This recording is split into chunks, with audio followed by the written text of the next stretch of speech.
But even the internal job, the client is always outside. So in a system, I serve you. So if I am a central function, I serve you, who might be the board, and you serve the client. And the client has clients. So I always see the whole chain of value creation, or the chain that really matters. And that chain always ends with my clients who are outside and their clients. I don't even stop at my clients. I even continue thinking of that chain. So if I am a compliance officer, my question is, how can I become a valuable contribution to the whole chain by making compliance work? Welcome to the Innovation in Compliance Podcast, part of the Compliance Podcast Network. Join us every week as we talk with industry innovators who are making compliance to help business run more efficiently and, at the end of the day, more profitably. Here's your host, Tom Fox. Hello, everyone. This is Tom Fox back for another episode. And today I'm thrilled to have with me Simon Severino. You will discover that he is unfortunately not from the great state of Texas, but don't worry. He's got a lot to bring to the topic today. So first of all, Simon, welcome. And thank you so much for taking the time to visit with me today. Hello, Tom. Hello, Texas. Simon, you are our first guest who attended the University of Vienna. So could you tell us a little bit about your academic and professional background? Yeah. So in my 20s, I had only one obsession: understand the whole thing before I go into any of the parts. And later on, I understood that that's actually a very good strategy. And so I did not study any of the parts. I did study philosophy first. So let's look at the whole thing. And then if I get it, what this whole thing is, then I might find my contribution in one of the single elements of it. And my contribution in the single elements was then to be a business coach. And later on, I became a business coach in a global consultancy. And 20 years later, I run my own consultancy. When did you found your own consultancy and what is its name? The name is Strategy Sprints. And it's now decades that I'm doing this on my own. And Strategy Sprint became a method. So the problem that I had in the projects that I was leading, we had to come up with a strategy. So what's the right thing to do in terms of go-to-market strategy? What's the right thing to do and how do we do it the proper way? These are the two main questions. The first one, we have some pretty good tools to analyze what's going on and how to enter a market and how to align a team. But the second part, I was actually missing the tools because the execution in most projects that I was in was slow. There were a ton of delays and too many people involved, and the momentum was gone. So most teams wouldn't be like a sports team. I see your helmets up there. A sports team is always on fire. We have our goal in front of us. We have quick steps. Everybody is aligned, and there is a real-time communication around progress. I was missing that for executive teams. So how do you run an executive team that has that kind of spirit and that kind of organization, that is in flow, that is aligned, that has fun, that is quick in deciding, and that gets feedback quickly? And since the executive team is removed from the market, they don't have closed loops. So I was like, can we create that? And for the last 15 years, I've been obsessed with just building that. So how can an executive team have an agile way of doing things so that it feels like a sports team? And that's what I've been building. And that's now the Strategy Sprints Method and the Strategy Sprint company and the Strategy Sprint product, which is 90 days coaching of executive teams.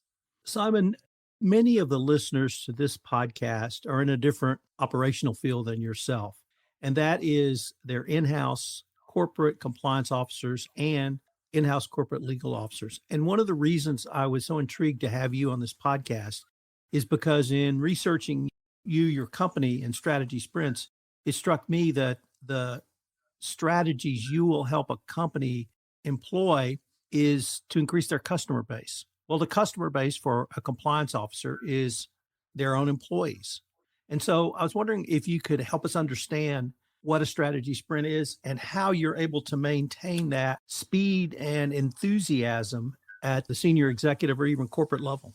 Allow me to push back a little bit that the customer is internally, because my thesis is, and we can discuss this, But my thesis is that the customer is never internally. So if you have a central function, IT, legal, compliance, HR, finance, these are all central functions, right? Functions that report to board and that have an internal job to do. But even the internal job, the client is always outside. So in a system, I serve you. So if I am a central function, I serve you, who might be the board, and you serve the client. And the client has clients. So I always see the whole chain of value creation, or the chain that really matters. And that chain always ends with my clients who are outside and their clients. I don't even stop at my clients. I even continue thinking of that chain. So if I am a compliance officer, my question is, how can I become a valuable contribution to the whole chain by making compliance work? So I will analyze, okay, what are the problems? It's maybe saving time in being compliant, or understanding what even matters in being compliant. And then there are many ramifications. I could become the strategy partner of the board and become a business partner. That's actually a term that in the last 10 years has become mainstream, that whatever your function, your internal function is, especially in the US, you always see yourself as a business partner of your internal colleagues, and everybody serves you, them, everybody serves the client out there.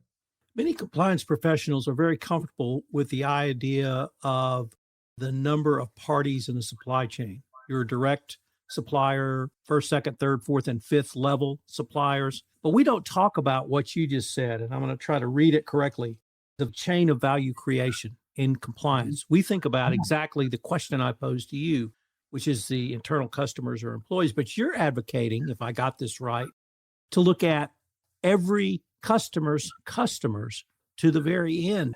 Did I get that right? Totally. So, for example, I'm working with most of the big brands that you know right now. If you are one of the top 4, let's say, auditors, the big 4 auditors out there, and you have your compliance officers, your clients have compliance officers. Now, what kind of company would you be if you're not compliant? You're just out of the game. So there is a contribution, which is very important. And that's the value part. The value part is making it easy and making it smooth to be compliant and stay compliant at any time without creating friction in what everybody else needs to do. Operations need to do operations. Board needs to do strategic decisions and vision and hiring and firing.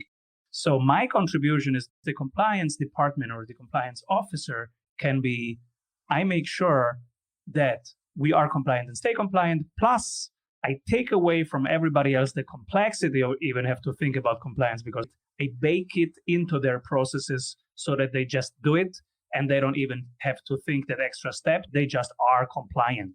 That can be an immense contribution. Could I take your concept of chain of value creation and maybe rephrase it in the way that the Business Roundtable did in their statement on the purpose of a corporation, that there are not just shareholders, there are multiple stakeholders in an organization. Obviously, that can include shareholders, but it can include employees. It can include third parties. It can include the localities where a corporation may be doing business. It could include customers, and it could include others.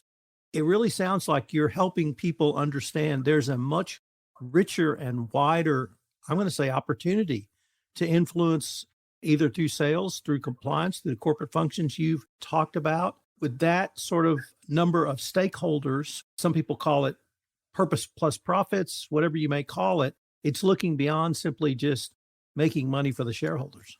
Definitely.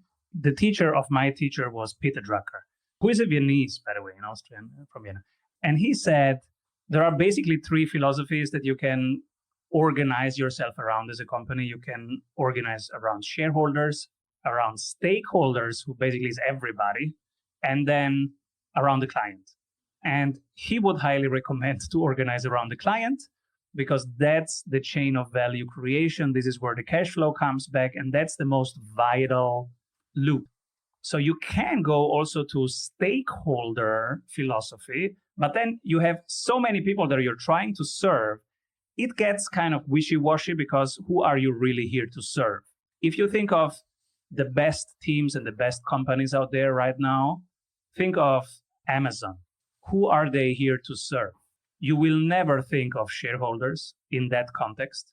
You will never think of stakeholders. They're not serving everybody. They are serving the customer. They're serving you when you need a helmet and you order it and you will get it tomorrow. It's very clear who they are here to serve and who they organize around. They organize around the user, the client, to save time, to save friction. And that's baked in every single moment of their day. And you feel it as a user, you feel it as an investor, you feel it. They even have rituals and very specific things that they do. For example, their own table, their own desks, they are so cheap that you would say, why does a publicly traded company have these kind of cheap desks? And they say, because we organize around our clients. If we can cut costs anywhere, we do it and we put it in operations. The focusing on the client, I'd like to stay with that for a moment, because one of the criticisms of an internal corporate function, such as compliance or legal or IT, is that you're a cost center. You're not a profit center. And by focusing on clients, it seems to me you actually get to focus not on the bottom line, but actually on the top line, because you're talking about income, revenue, profits, et cetera, so that then you become, a business generator. First of all, is that a fair assessment or a fair critique? And second, do you have those conversations, and do people really understand the difference in what it means to increase your revenue as opposed just to save costs? That's a great question. So yes, ideally, we will have all departments being profit centers, not cost centers. And in some industries and in some sectors, it works. Now, in many, it doesn't. So what do you do if you can't generate value, as you say, if you can't generate business? If you really can't, okay, you tried, you didn't find the path to that, well, then become at least the business partner of your direct internal, I don't call it client, to your internal partner, so that you both serve the outside client best. And so that might be a cost center, which actually tracks cost reduction, time and friction reduction. Like you can even track, for example, if I'm a central function, I might say, hey, you are sales. My contribution to you is you are doing only sales. And that's my main contribution.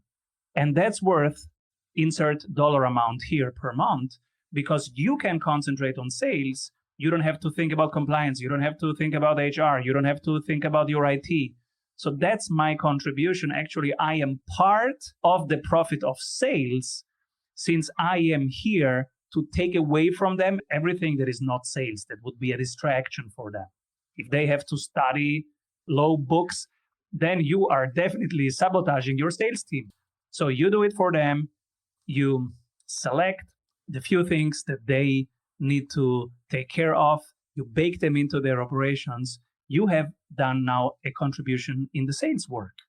I should have stopped when you mentioned this name, but I'm going to have to stop now because we have to spend a few minutes on Peter Drucker. I was introduced to Peter Drucker in the 70s, studied management philosophy, and my uncle suggested that I study Drucker.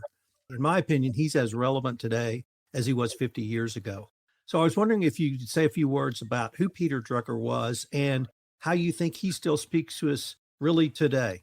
I agree with you. So Peter Drucker's work is relevant today as it always was. And my whole work is Peter Drucker's philosophy plus agile methods for the digital age, because we just need to bring it into the world we live in, which is a bit different. But the fundamentals, what he did is he was the first person on the planet to say that management is actually an own craft. It's an own thing. It's a thing. He said management is a thing. That was the first definition. Second definition, it can be learned. Third definition, since it can be learned, it can be taught. So that was his thing. And he studied it. He understood it. He created a model around it, what it is management actually. And out of that, he created a plethora of insights. One is how you should organize a company. We just talked about that. The second is how you should organize each part of the company. And so every single book of him is amazing and is really worth reading today, 2022. It's a very sane philosophy, very practical philosophy of what management is. He created many definitions that we use every day without knowing it. For example, the word effectiveness and efficiency. That was his thing. He said, what's the right thing to do? And I said it at the beginning.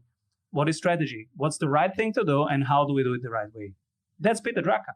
So what's the right thing to do? That's effectiveness. And how do we do it the best way? That's efficiency. And he created the clarity around these concepts that he's not always quoted about nowadays anymore, because many people in this generation listening right now, they didn't meet him anymore.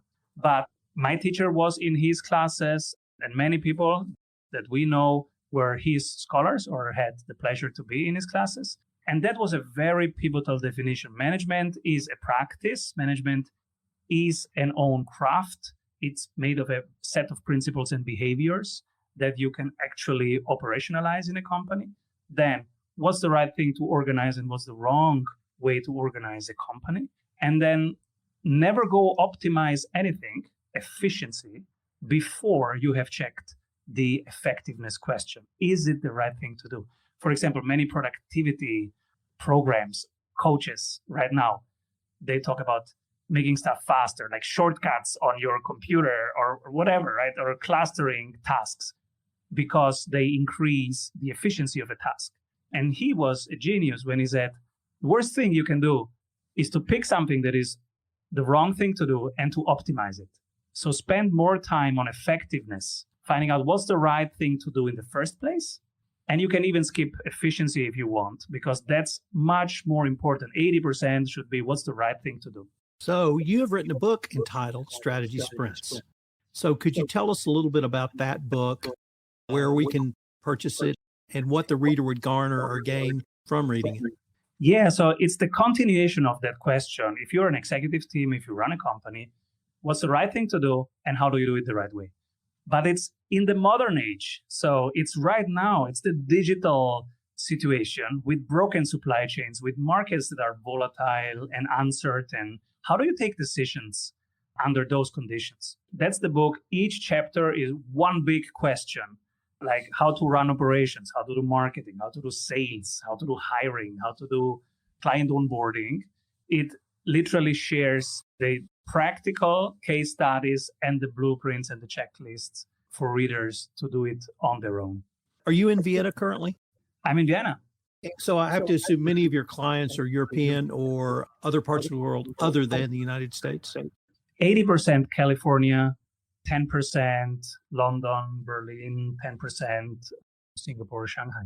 One of the ways I think business changed forever after the Russian invasion of Ukraine was in this area of supply chain. Now, that wasn't just a one-time event. Obviously, we had a worldwide pandemic, which impacted supply chains, and then the Russian invasion, we lost access, and then export control sanctions came in. Are you having those types of conversations with clients of how to reorient their supply chains literally on the fly and to give them the resilience needed for the next black swan event? 100%. And as a strategy work is always that. Scenarios, what's coming? What's the base assumption, the base case? And what are tail risks? What could happen in the fringe possibility of China attacking Taiwan? What could happen in the fringe possibility of a pandemic event? This is something that you always do as a strategy advisor. And in this case, yes, since the pandemic, we are talking about how to change the contracts that you have. And then here again, compliance, legal, very important business partners. If I am a CEO or a COO, and I am thinking about, hey, how do we renegotiate contracts now to be more resilient, to have less risk on our side, or to have at least 50-50 risk, 50% on our side and 50% on the supplier's side, because I don't want to have the costs per month if they don't deliver. And so we are talking a lot about how to renegotiate contracts, both on a psychological level and on a legal level, terms, so that you de-risk, that you split the risk, and that you turn fixed costs into variable costs so that you can be much more resilient, and also to mitigate the risk of parts not being delivered, of you not being able to operate in a specific environment. Right now, yes, every US company that's operating globally, that's what we are discussing since years now.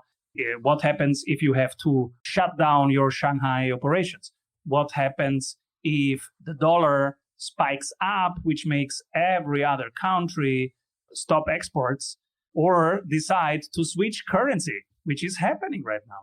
These were tail risks. 3 years ago, you would find it in our scenario planning as a tail risk, very small probability that a country changes the currency they are dealing in. But it happened. So we were prepared. So you have now intrigued two of my interests, risk management and legal, because for my sins, I'm a lawyer as well. But your comments around the changing or reallocating of risk in the supply chain, I try to talk about these concepts in the terms of risk management, and that when you have new information through ongoing monitoring, you can move to continuous improvement through more effective risk management strategies. And if I could tie that to the contract part, which you also said, moving from a fixed cost to a variable cost, is there an example you could give us of that? Sure. So I was inspired by a book by Nicholas Nassim Taleb. It's called Skin in the Game. He says, hey, people, why do you take 100% of the risk? Could you split it 50-50 with the market? And I loved the idea. It shook everything. I applied it to every single contract that I have with every suppliers. We are now 50-50 in risk management. So risk management is the highest art form when you run a business, because everything is risk-reward ratio. There is nothing else than that. You have to decide constantly without enough facts, because there are no facts about the future. So there is no number. There are only probabilities. So you have to become very good at weighted probabilities. What's the probability of this versus that? How do we decide based on that? How do we visualize it so that we can also explain our decision later and why we took that in written? Because that's what you need when you run a corporation. So probabilities and risk management. One example is you hire a PR firm and you say, all right, you get $5,000 per month, bring me into the New York Times. That's one way of having a contract. Another way of having a contract would be, hello, PR agencies, we will select one of you, and we want the one that can land us in Inc. magazine. We pay for that $4,000. In Wall Street Journal, we pay for that $10,000. And in the New York Times, we pay for that $40,000. Now, show me a plan. How much time does it take? How will you do that? And then you pick them. Now you have de-risked that contract 100% because you will only pay if it happens. Same thing you can do with basic material suppliers from China. Same thing you can do before you launch a product. Elon Musk is a genius. I think he's not enough seen for many things that he does very practically. He never builds a car in terms of risk management. He never builds a car before the car is sold. Everybody else, General Motors, they put in 200 million and then they build the cars and then they hope that they sell them. That's the way people build cars nowadays. And if you look at CNN, what was it, CNN Plus? They wasted 300 million first, then they launched it, and then they stopped it. That's on the one side of the spectrum, how to not do risk management. And how to do risk management is you put on a landing page, that's a prototype. Before you spend $1 into building anything, you test it and you split 50-50 the risk with everybody out there. So what Elon Musk does every time, before he creates a car, he builds a landing page with just an image. And he says, do you want this? Maybe I build it if enough of you put skin in the game by sending 25,000 right now. Click here. Send the money. Maybe I build it. Maybe in 2 years. Maybe. But now click. And so if enough people click, then he builds it. These are examples of how you de-risk or split the risk. There was a U.S. auto executive who tried to do that many years ago. His name was John DeLorean, and that's how he tried to finance the DeLorean. Fascinating. Simon, unfortunately, we are near the end of our time for this episode, but I was wondering if our listeners wanted any more information on yourself, Strategy Sprints, or really any of the topics we've touched on this podcast, what would be the best place for them to go? StrategySprints.com is where you can find a ton of information free resources on scenario planning, on strategic planning, and how to prioritize tasks for teams and align teams. And if you want to go deeper, check Strategy Sprints, the book, on Amazon. And I don't think really give enough credit to your website. There are a ton of resources available free that will give people a much broader and deeper appreciation of many of the topics we've touched on in this podcast. So I want to acknowledge you for having some great resources on your website as well. And I, for one, hope we can continue this conversation. Yeah, totally. Let's do it in a year and see what the strategic scenarios are then. If you want to stay up to date on the latest innovations in compliance and help your business run more efficiently, subscribe to this podcast and help spread the word by leaving a review.